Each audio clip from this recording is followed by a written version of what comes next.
that's going to share with us his experience today, Matt Hafar. Matt has been building bridges this past year with students in the Lutheran School in Martin, Slovakia. Matt is from Marshalltown, Iowa, a graduate of St. Olaf. He's here at St. Olaf. And the University of Iowa. He has taught music theory, brass, and for the last 9 years has been on the faculty at RCTC. Matt likes to travel. He's a singer. He loves watching the Hawkeyes, as you might expect, and walking his greyhound Lena. I had the privilege a few weeks ago of interviewing Matt about that trip to Slovakia, and we have a copy of his interview in the library in case you want to explore that even further than we might get today. Shelley's here to run the machine, and Matt, good to have you here. Thanks for building bridges, and what a challenge. He works, here with college-age students in Slovakia. Was working with much younger students and in a totally different frame. So, Matt, good to have you here. It's yours.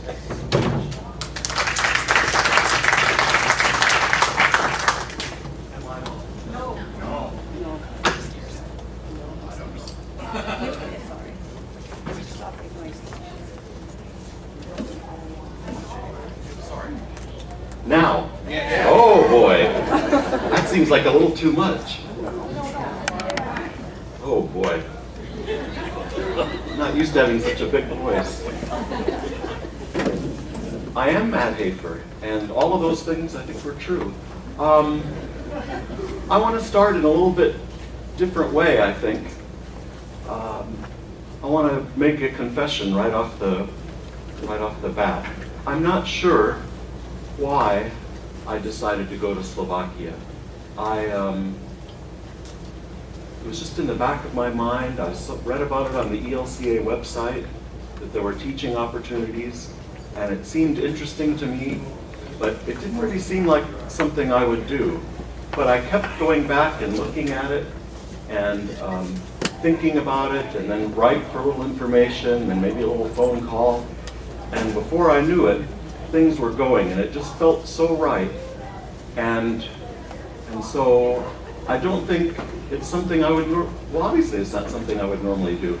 And so when I got on the plane, I couldn't believe what I'd signed up to do. And I really was surprised. I couldn't figure out. But the confession part is, just before I left, there was an installation, or a commissioning ceremony service at the church. And Pastor Shelley, I remember, during the prayers, asked God to prepare a place for me in Slovakia, and that people would be there to greet me and to help me do what I had come to do. And I remember thinking, yeah, that's going to happen. I thought that I would get there and people would be nice to me. I expected they'd be nice, here's your place. But the life-changing part for me, I want to start with, is that it just was a lack of faith on my part, because I think God had all of this set up for me, that I was really doing something worthwhile that I was supposed to do. It just felt so right. And not just at the beginning, not just the first few days, but all year. People would appear in the oddest ways to help me with just the very things that I needed to help. And I kept going back to that commissioning and thinking how wrong I was and how small I was thinking. And I think the life-changing part for me is the trust that and that faith that God is providing. So I want to start by, and this might be the most difficult part for me, is to share with you some of the people who I think were God's hands when I got there. They were doing God's work to help me do what I had to do. And I think they were your hands too, because the people at Zumbro were all of you, so supportive and concerned and interested. And we prayed that people like this would be there, and they were. So I want you to meet them. at least in this very quick way. The very first person I met is Benjamin from Chicago. He was a volunteer who taught in the grade school in Martin. And we arrived in Martin early that day, earlier than we were supposed to. Everything was locked, no one was around, and Benjamin just happened to walk by and said, "Well, you must be Matt. Let me show you where your apartment is. Let me show you where the grocery store is," all of those things. And he and his wife were so gracious to me. They lived in an apartment across the hall from me all year. They'd been there, they knew the questions, answers, and I just couldn't have done it without them, I don't think. Next slide. A little arrow button. This one right here. Apologize, it didn't take time to practice. Here, right here. If it doesn't get better, I'm going to make that film strip noise. We're just old enough to be more I am more familiar with that. Joseph was the principal of the school, and he and his family were my next door neighbors. And his English was very good, and he was kind of like a father to me while I was there. He was concerned not just about my teaching and what I needed to do, but that everything was okay in my apartment. I think I have some Joseph stories coming up. Oh, this is Moyo and Maria. I met them about Christmas time. They went to the church in Martin, and he is an amazing musician, and taught me a lot about Slovak folk music. And he and his wife welcomed me into their home many, many times. And I'm sure I have more stories about them, but they just made a huge difference to me. So many things that they thought of I didn't even know I needed, and they saw that I had them. Tim and Michelle Olson were other ELCA volunteers. They lived near Des Moines, and they were about an hour from me in Slovakia. And it was great having them there. They'd already spent 1 year in Slovakia, so they knew about teaching. They've been teaching in public schools their whole lives, so just everything about teaching, they were great. And we did some socializing too, because they were my nearest neighbors, just an hour by train. We spoke the same language. So, well, we're missing one person, but my friend Lou Bosch was one of the teachers at the school, and his wife Katka, and their 2 kids. They had me at their house many times, including Christmas. He was in my office, in the same office, and so I got a lot of advice. His English was amazing, just like a native speaker, really. And he grew up just outside Martin, and they did so many nice things for me too. And then the pastor of the church, Milan. This kind of thing happened so many times. I would just walk outside of my apartment, and there would be somebody there hoping I might just go by so they could introduce themselves to me. I just wasn't used to that kind of thing. So he was just sitting on there on this bench, and I walked by, and he gets up, and I thought, oh, who is? And he said that he'd just been waiting. I'd been there 2 or 3 days, and he hadn't met me yet, and he just really wanted to meet me.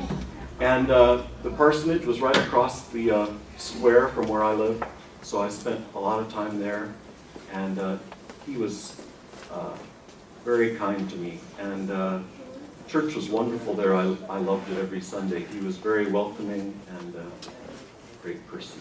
Is a great person. Oh, okay. We started in Bratislava. The first week we had some orientation there, and it was interesting to me that the separation of church and state is not very great. Things are more mingled together than we're used to. So in this public university in Bratislava, there was a Lutheran seminary, and I believe also a Roman Catholic seminary too. So you could study theology, become a Lutheran pastor as part of this public university, but the Lutheran Church controlled the seminary part of it. So the lines were a lot more blurry. And so there is a seminary in Bratislava, a Lutheran seminary. It's been there a long time, and that's where we stayed. It just surprised me that it was the way it was all set up. outside the seminary and at lots of bus stops, every place, there were these devotional places to pause. Just in the middle of this kind of gritty big city, there'd be these statues or crucifixes, lots of statues of the Virgin Mary, always with flowers and candles.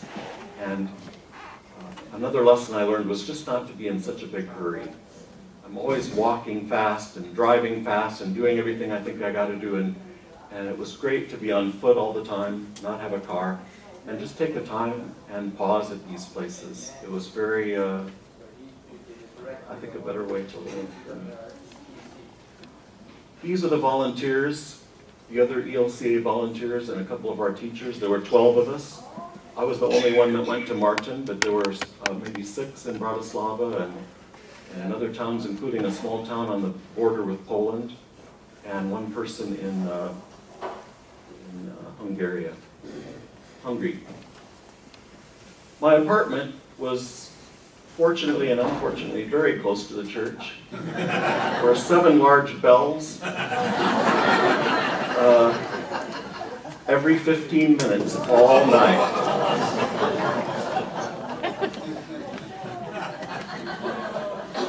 And in case I forgot I was on a mission trip, that's pretty much what I could see from my bed. It was lit up and just, there was no escape.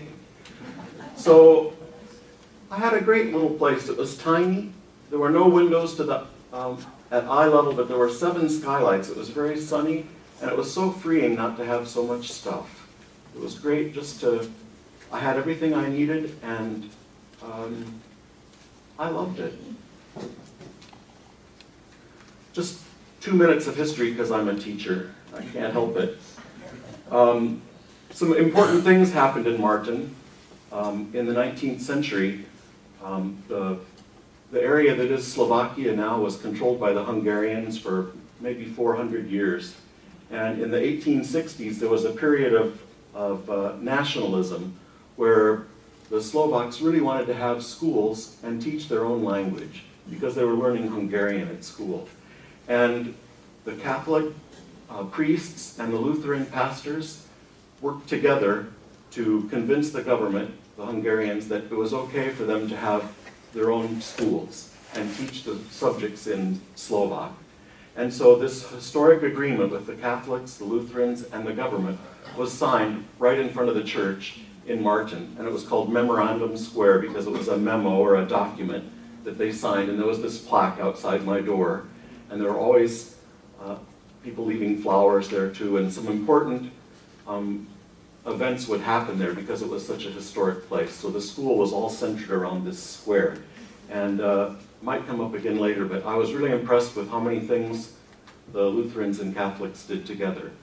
It was really refreshing, I thought, to see working on so many projects. There really aren't other churches there in any number. There were some little storefront churches here and there, but if you saw a building that looked like a church, it was either Catholic or Lutheran. So there's a beautiful church and the building I lived in, and the mountain there that they called also Martin, and a little ski lodge there at the top, a little ski run. The city bus went pretty close to where it started, so it was a very close little trip to go up there for hiking and things. Just lovely spot. The last bit of the history. So after about 10 years, 12 years, the Hungarians changed their mind, and just after a couple days of school in that 10th or 12th year, I can't remember, they closed the schools. And it was a very traumatic thing. This was in the 1870s something. And this was the building the school was in. And this past year when I was here, was the first year it was opened after all those years.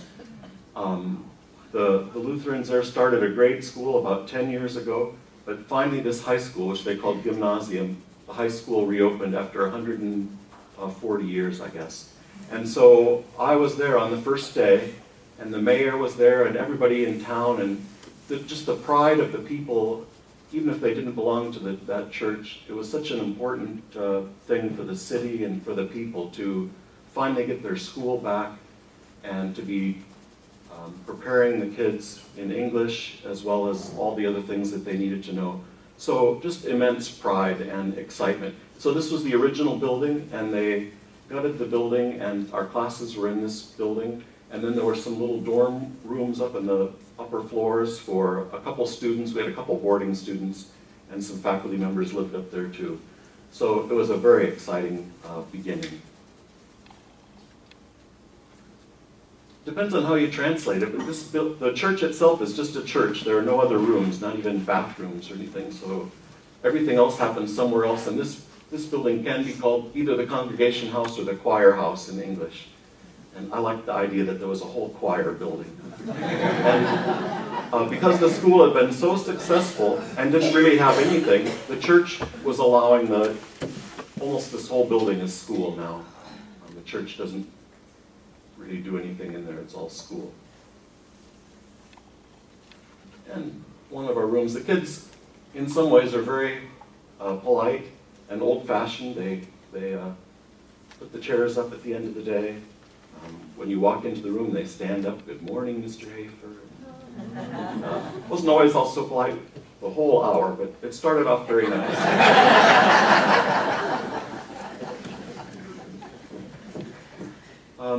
So this is the back of the choir house and the gymnasium and the church. It's just a small little area of a few buildings. Some of the buildings are in great shape. This one a little rougher. This is where we had our lunch. But it was a pleasant place. Very small, crowded, noisy. I don't know why, just a couple inches there on the right we're missing. But this is the very first day. So move the projector. The stand, just turn the stand. Oh, there we go. It's the picture. Yeah. Anyway, we had 51 students in the first class, and the very first day started with a church service, which I liked. It's a great way to start the year of school. Great kids. There's Joseph and the pastor in the middle, and everyone was so excited about the possibilities. Besides teaching English, I'm supposed to be in this picture. It's just me right here.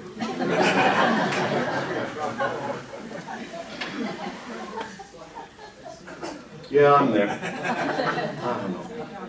Yeah, I'm there. So besides teaching English, I played in the school band, which was more of a combo thing, and I think I'll talk some more about that maybe a little later, but that was one of the more challenging things that I had to do, and there were some ups and downs with me not always understanding what I was supposed to be doing, and not having any music, which is not the way I usually play, and some language issues, and maybe some other issues I might talk about later. Oh, thank goodness, there I am. I know. This combo played for the school church services. Every other Friday we had a big service, and we also did some traveling and represented the school here and there. We went to Germany and other places in Slovakia. And this is the school choir. There are a couple more guys, but mostly it was girls, the high school choir, and I enjoyed helping with that too. I mostly just sang along, helped the guys try to get to the right pitch. Sometimes took them aside and helped them work with them a little bit. When I left, Zumbro gave me $1,000 to buy some musical instruments, and one of the things that we bought was this piano. Now it has a stand too, and it's not on a desk. But in the gymnasium building, there were no instruments. I was supposed to teach a music class, and there was no piano, there was no anything really. So having a piano was great. The kids loved it, they liked to play. It was in a place where they could play outside of class if they wanted to. So it was one of the very generous things from Zumbro, and I appreciate it very much. And they do every day. I still see posts, and the band is playing, and the choir is singing, and they're using our piano. Well, this doesn't seem so interesting anymore. Maybe just because it was a new place, but I got very sick in the first month. I caught this really bad virus, and I had to go to the emergency room. I'd never felt that bad so suddenly. And Joseph, I called him, and he came in less than 2 minutes. He was over, and it was so good because when we got to the ER, they didn't speak English, and I was not at my best, and he was so calm. And then I was fine. They gave me some antibiotics and sent me home. And he said, "Now that means you'll be off for the whole week." I thought, a whole week? I'm going to be in this apartment? I'll be fine in a couple days. But they take sickness very seriously. So I thought, what am I going to do? I don't have that much groceries and stuff. Well, every meal, these containers showed up. Somebody different would come with food for a whole week, every meal. And ginger tea. They thought I should have ginger tea. And so about a month into the trip, our friend Eric St. Louis showed up. It was a big boost for me. He was at a conference in Vienna, and he spent a couple days with maybe parts of 3 days. Came on the train, and it was so great. Early on, when I was still a little homesick and trying to figure out what I was doing, he was so interested in everything I was doing and walking around and seeing everything. Yeah, we got our little Hawkeye thing. Seemed like a good idea at the time. I want to tell you just about a few events that really meant a lot to me that I enjoyed. One of the things was about this time of the year, there was a festival at the church for successful harvest, giving God thanks for the harvest.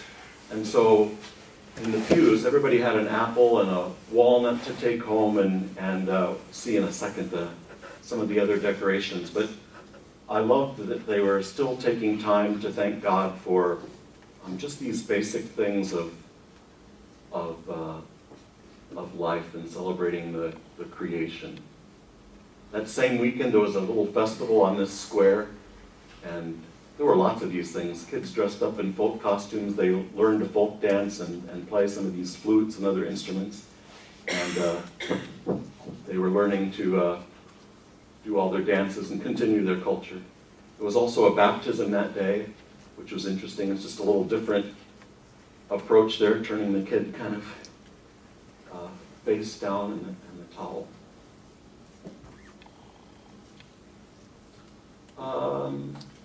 All Saints was another interesting day for me.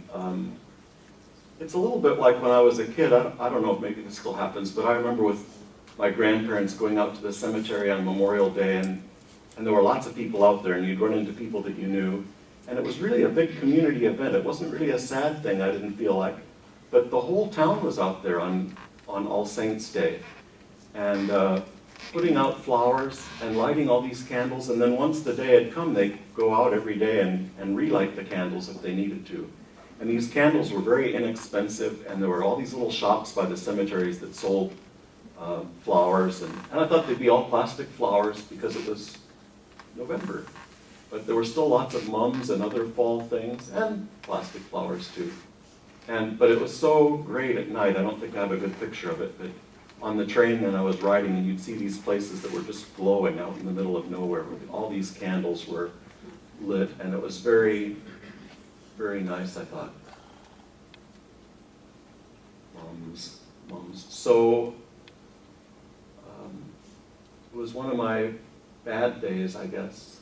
I got a little overcome with all of that, and I was still missing my dad, who died just about exactly 2 years ago at this point.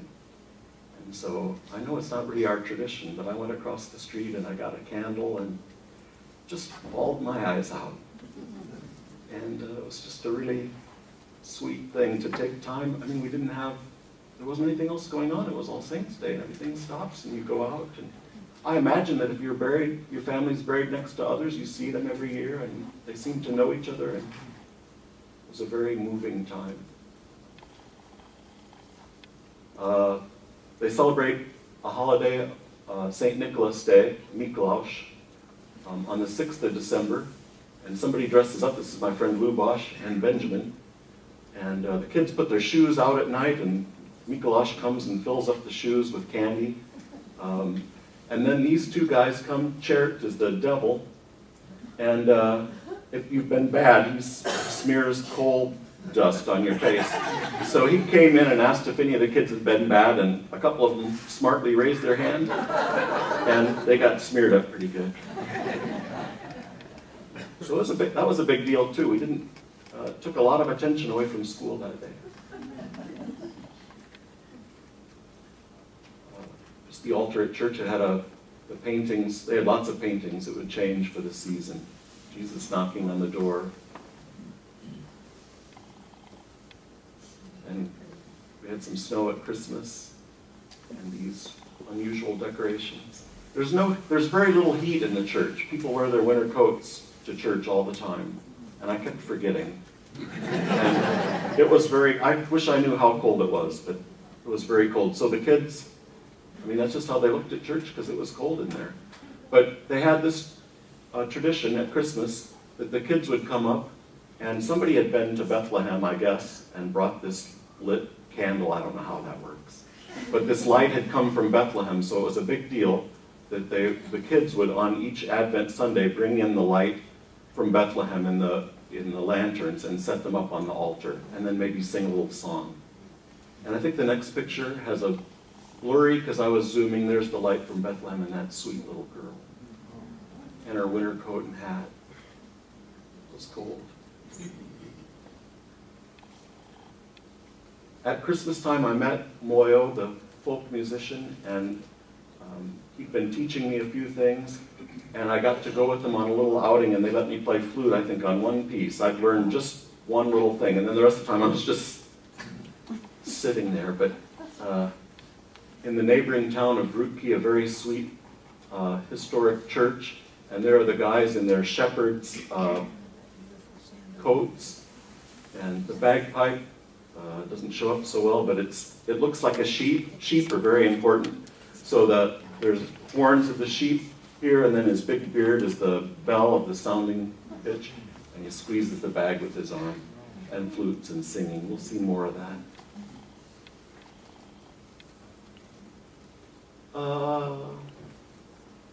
One other moving place that I went that made a big impact on me was a city called Kejmarek. And there's this enormous church there that's all built from wood. And so everything that looks like gold or anything else is all wood. And when the Hungarians were ruling and the Austrians, there were strict rules about churches that weren't Catholic. They weren't allowed to look like churches on the outside. They weren't allowed to use any kind of precious materials. They could only use wood to build their church. They couldn't have a front door that faced the square or any main street. They could have church, but they were kind of in the background. So it's just this amazing place that seats, 1,200, 1,300 people. Every bit of it made from wood. So this elaborate altar. It's a UNESCO World Heritage Site, and nobody was there. Nobody goes to Slovakia, I don't think. It's just not on the path. But it was stunning, I thought. Ceiling was all wood. This was a common thing to paint it like the sky with clouds and angels everywhere. The organ was all made out of wood, no metal pipes. And those are the three things that it took 3 people to pump because it was such a big organ. We didn't get to hear it. But those are the things that 3 people would have to be moving to keep enough air in that thing to make it play. It was a cool place. Okay, there's the one food I couldn't eat. I thought these were in such a good order. It seems weird. I like all of those things, but just a combination of some potatoes and spinach with 2 fried eggs on the top.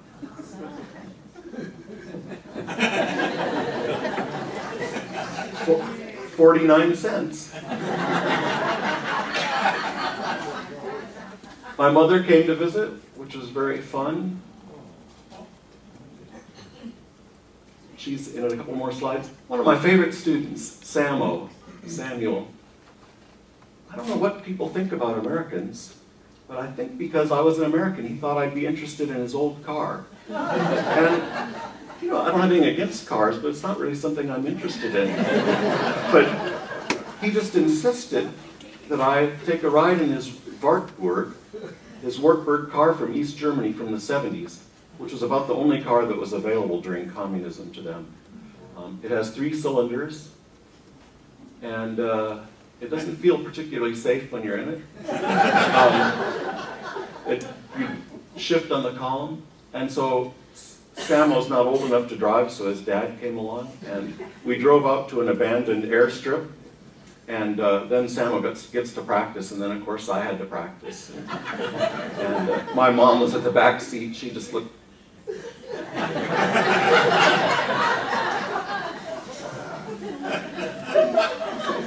And darned if he didn't ask me maybe 2 more days to come out. I think I went for 3 big Vartborg adventures.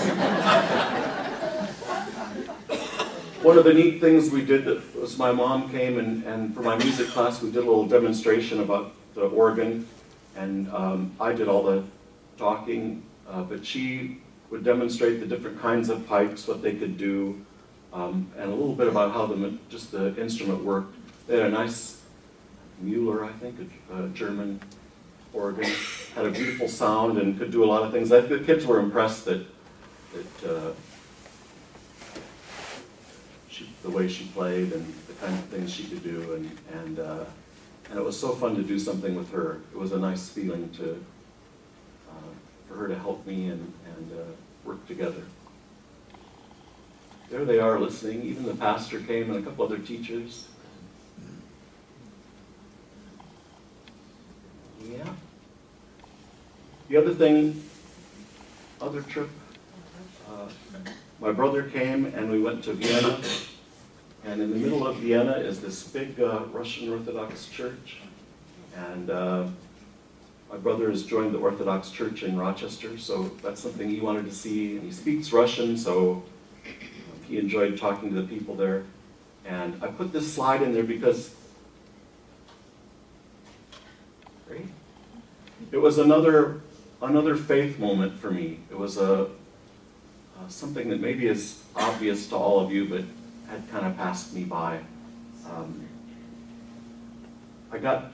The service was so different for me, not really anything I'd seen before. It was during Lent, and the people were, there are no chairs, they're standing the whole time. It was lengthy, and just very devout, so they bend way down, and touch their forehead to the ground or as close as they could get, and then right back up and down and up and down and up. And then as it got more serious, they get completely on the ground, so they were lying down with their face to the floor, and then right back up and down and up. And all the candles and the incense chanting. And it just made such a huge impression on me, because I think, as a Lutheran, we have our certain ways of worshiping that I think are great, and I think we have some part of God figured out, maybe.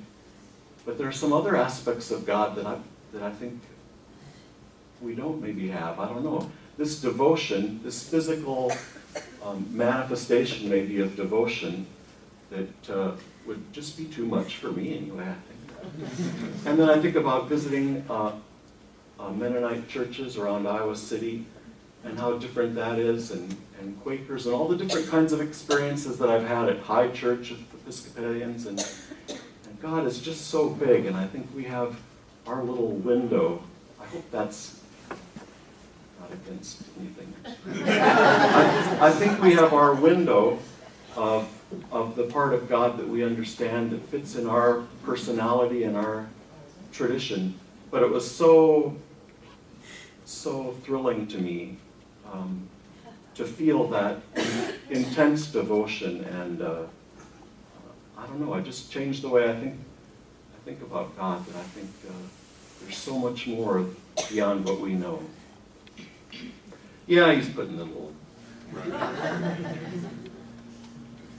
I also helped with Sunday school once a month. I think something all churches probably deal with is how to include children more. And so once a month they had church for families in a different place, in a different room. And my friend Lubosh and his wife Katka would do things with puppets and skits, but it was for the whole family. So there was a place for the kids to sit, the adults. They all sat together and worked on a craft later on. It was a very engaging, wonderful way to get families with young kids involved, which is another thing, kind of like the Wartburg, something I don't really think about. I don't have young kids. But it was cool to be a part of it. We had different kinds of music, and it was neat to see the parents and sometimes even grandparents and the kids working on something together, talking about something together, singing together.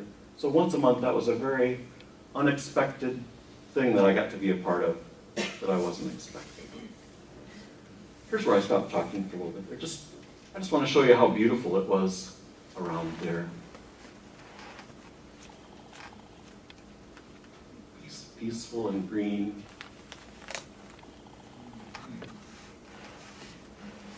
How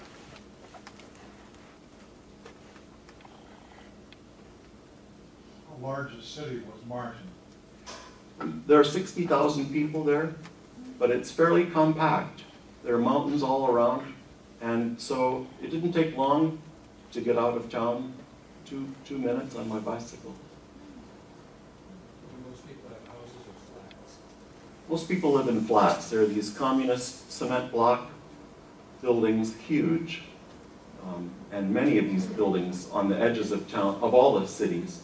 Most people live there. Is this a farming area? It is a farming area, mostly not so much crops, but more sheep. There was some canola that was blooming in the summer. It was very beautiful, bright yellow.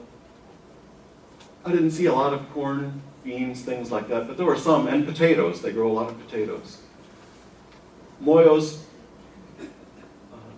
another spiritual moment, I think, was Moyo and I would ride our bicycles and go up into the hills a little bit and take our flutes and these other instruments, and we would just play, and you wouldn't see another person in any direction. It was so peaceful.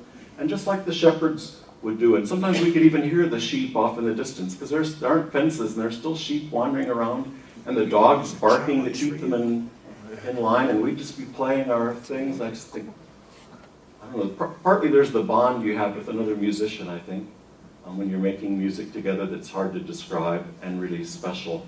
And then to be out there in where the music was intended to be, and with the sheep, and in the amazing beauty of the country.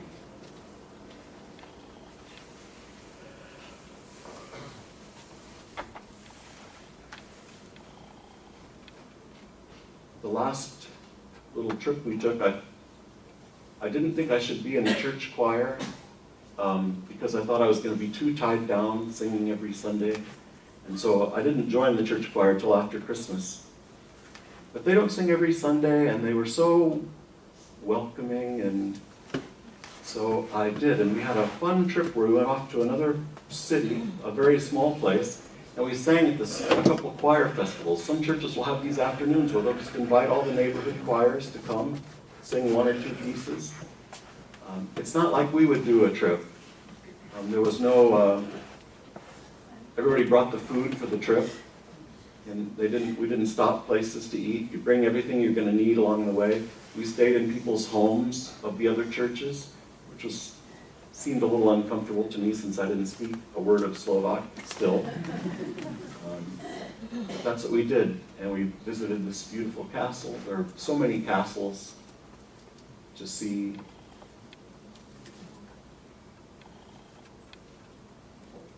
What's the name of this castle? This is called Bekov Castle, and it's near the city of Turnava. And how old is it? Oh, shoot. It's pretty darn old.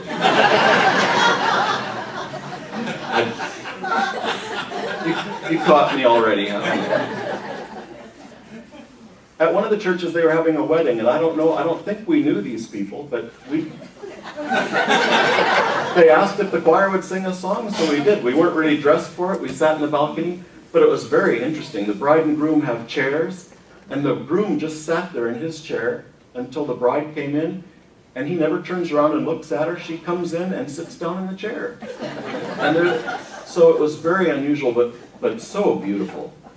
And it was really fun just to see what that's like. When the service is over, everybody goes up to the front and hands the bride a flower. Everybody brings one flower, and at the end she has these big bouquets of mismatched things. Well, darn, I'm in that picture too. These are the way, in this little rural place, these are the way the women dress for church every Sunday. It wasn't a festival day or anything. They're just very devout. They have their heads covered. And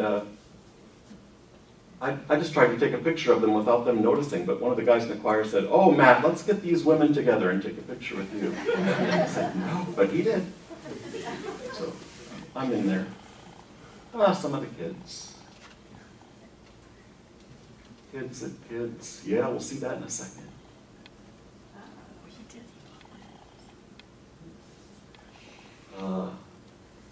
At the end, there was a big bonfire on the Feast of St. John, which is opposite Christmas in the calendar at the end of June. And it had some kind of pagan origins. They built this big bonfire. And I only showed it because it's so different from America, where somebody would be there from the fire marshal and say, "You can't get any closer than this." And I got so nervous because these kids were going, and I know it's going to fall at some point. The kids are just going right up there, and my friend said, "Well, their parents should tell them to get away. We don't need the government to tell us what's safe and what's not." So you can put these.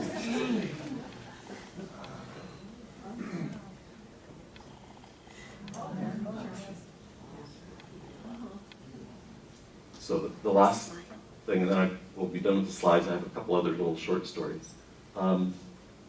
My last Sunday, I got surprised by the choir. It wasn't their Sunday to sing, but they came and sang me a song of wishing me well. I got a bunch of gifts. One important thing, I think it's a good picture of me, but I left it in there because even from the very first Sunday, I got this earpiece, and all the services were translated for me, which was just huge because I would have just not known anything that was going on. But that's the kind of welcome that I received. And there wasn't a Sunday that was missed. There was somebody there every Sunday to translate and just looking out for me at all times.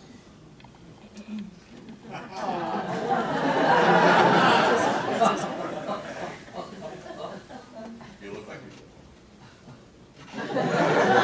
Shelley! Beep, beep. And there was a choir going away party with a bunch of gifts. Now here's something we need in the U.S. Teacher appreciation at the end of the year. The closing service, everybody brought flowers. I got a big thing of all kinds of flowers thanking me. Oh. I tried to stay focused every day, especially when I was in trouble. That's why I was there, was for those kids.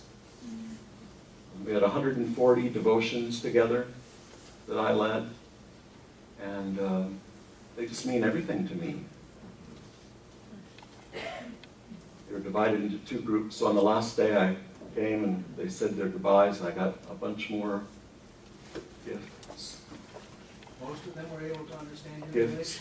Yeah, you know what, I thought they were, but one kid, well, Samuel at the car said, in about March, he said, "You know, I didn't understand a single thing you said for the first month." That was a little discouraging. I thought I was doing pretty well, but yeah.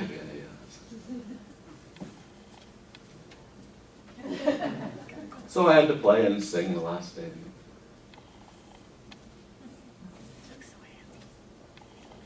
Oh, there's too many of those. Oh yeah, no, right at the beginning. I just want to say a couple more things about encouragement and the letters and all of those things. So thank you very much for that. I'm going to step into the hall for just a second, and I'll be back to answer some questions.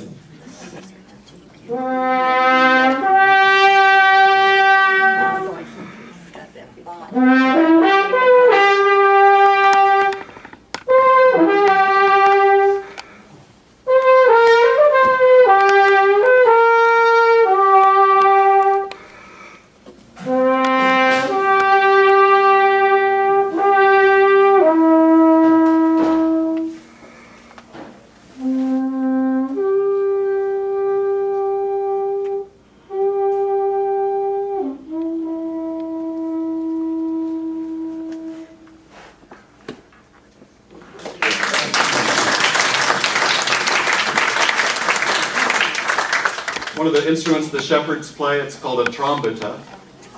And it just works on the same principle as a bugle. You can play 5 or 6 or 7 notes. And the shepherds used it to communicate.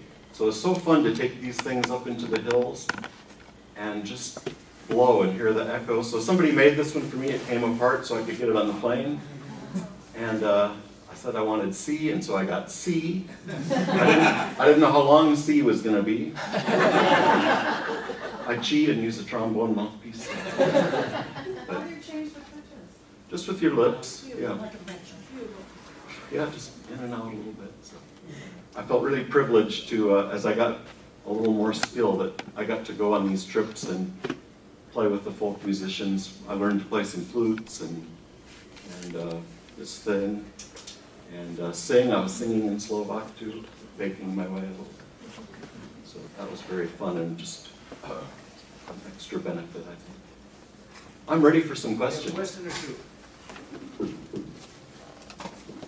Yes. You learned some Slovak from there. I did learn some Slovak. I learned some food words, of course, and some school words. I had to enter the grades on the computer system. I had to do a lot of things just by figuring it out. So I did learn some words, to ride the train, those kinds of direction things. But if I was going to stay longer, I think I would have been more serious about studying it. Some of the volunteers were going to stay for 2 or 3 years, and they took classes. But I could only stay 1 year because of my job, so I probably could have been a little more studious. But I wished I'd have learned more. Another question. I got the impression when you started that you almost made your decision to go here on impulse, but I have a feeling there's a lot more behind it than that. Is there anything more you can say about how God might have been stirring you to do this? I did have a sense, I did have a sabbatical coming up from the school. I had a year that I could do something, and I just couldn't picture doing research and hanging around my apartment, my house, and going to libraries and things. I think there's some value in that, but I wanted to connect with other people and do something that felt a little more valuable. So I had that sense, I guess. And I'm not afraid of traveling. I like to travel, but still it seems it was a little bit impulsive in a way. I think so. Everything just kept falling into place and working out. I guess that was the thing that I would inquire, and I think, well, maybe this isn't going to work out, or, when I told my mother, my father had just recently died, and I thought maybe she'd say, well, I don't know how I can have you be so far away, and the very first thing she said was, of course you should go, and my brother lives here, and I worried a little bit about him. Is he going to be okay by himself? And of course he was. And there were people like my friend Shelley and other people who stepped up when things needed to be done and I couldn't do them. And so, but yeah, I think everything was made possible for me. Shelley took good care of Lena, I think. I understood that. Yeah, she was happier there. I just wanted to know where you teach here. I teach at RCTC. Okay. I teach music theory and music appreciation and the brass students. Okay. Yes. Can you tell us a little bit more about your students, their age, and what exactly you taught? Oh, them? yeah. Have you worked them all day, or? Yeah, they teach a lot more than we do, that's for sure, more hours a day. I had the high school students, they were divided into 3 groups, there were 50 of them, and so I had 17 of them every day. So I had 3 of those every day, high school students. And then once a week, I visited 6 different middle school classes. And I didn't have as much to prepare for them, but as I taught with their teacher, but we did mostly conversation exercises and games with the younger kids. But the older kids, we were learning grammar, conversation, reading, everything. And it was something else that I wasn't really trained in. I understood the concepts fine, but I hadn't really thought about teaching those things. And it was harder than I thought. It didn't go as well as I thought it would, especially at the beginning. It's so more of a difference between a 14-year-old and an 18-year-old than I realized. Not being a parent, yeah, the rest of you already know that. But I underestimated that. just their attention and behavior troubles. I didn't really know how to deal with those so well. I got a lot of good help from the other teachers. One more question, got time for one more? Are you going back? I'd like Plan to? to, if I could figure it out. What about your costume? Yeah, the ladies of the church made this. This was one of my going away presents. It's very elaborate, and I love it. Not many occasions to wear it, but but yeah, it was a very sweet thing on my last day to get this to take with me. Yeah, you can inspect it if you want. It's tiny little detail. I suspect some Sunday we will hear you play this instrument at I hope Zumbro, so. and It's hard to think when, but I think those of us here today, certainly, we've heard a historic moment in our adult education experience. It's been a great time, Matt, and I suspect you will be doing this again. The feeling I had is that this was a great experience, kind of a transforming experience for you. Thanks for coming, Shelley. Thanks for operating the equipment. Look forward to seeing you next week. Our program next week, Shelley? Our program next week, we are delighted. Pastor Vern will be here with Regina Mustafa, who is a leader of the Islamic community here in Rochester, and they'll be having a dialogue talking about building bridges between Christians and Muslims, and it will be fantastic, so please join us. thank you, Pastor. I appreciate it so much.